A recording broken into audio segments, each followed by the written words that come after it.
Selamat datang di podcast kami. Kami senang bisa berbagi dengan Anda sekalian hari ini. Dengan saya Ajeng Dewasuti dan narasumber kita pada siang hari ini yaitu Kak Dila Rismawati. Podcast ini akan menjadi tempat di mana kita bisa bercerita dan berdiskusi.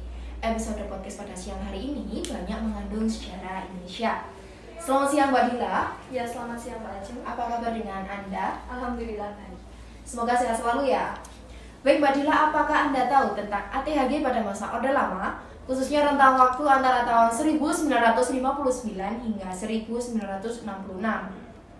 Ya, saya memiliki sedikit informasi mengenai hal tersebut. Nah, jadi Mbak Ajeng, apa yang ingin Anda bicarakan? Saya ingin berbicara beberapa kasus penting yang terjadi selama masa tersebut, seperti gerakan 30 September tahun 1965, pembubaran partai politik pada tahun 1960, dan pemberontakan organisasi Papua Merdeka (OPM) pada tahun 1965. Baik Mbak Ajeng, mari kita bahas satu persatu. Jadi yang pertama itu adalah gerakan 30 September 1965. Merupakan momen penting dalam sejarah bangsa Indonesia.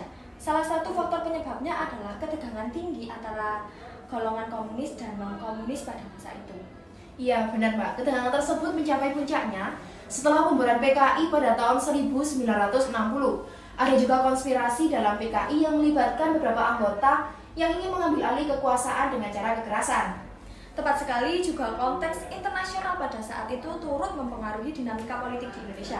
Nah, terutama itu antara golongan blok barat dan blok timur, Mbak Ajeng. Amerika Serikat ini memiliki peran aktif dalam memerangi komunisme di negara-negara berkembang. Nah, terutama itu di Indonesia.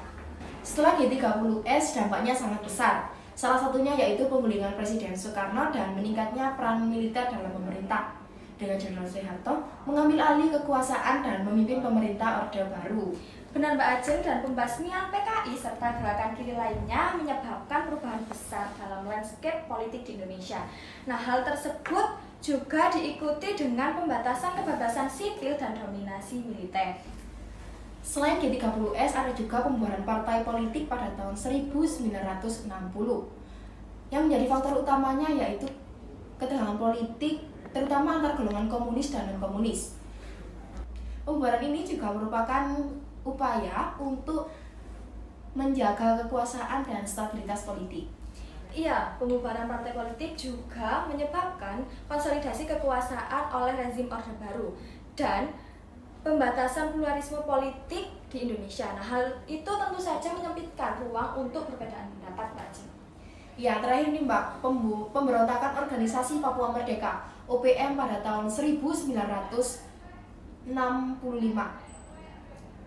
Faktor utamanya yaitu ketidakpuasan terhadap pemerintah pusat dan rasa nasionalisme orang Papua, Mbak.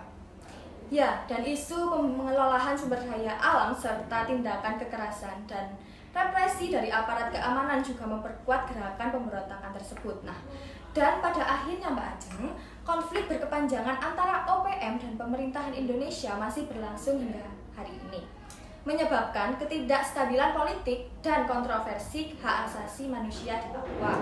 Semoga kasus ini bisa diselesaikan dengan damai dan adil untuk semua pihak yang terlibat.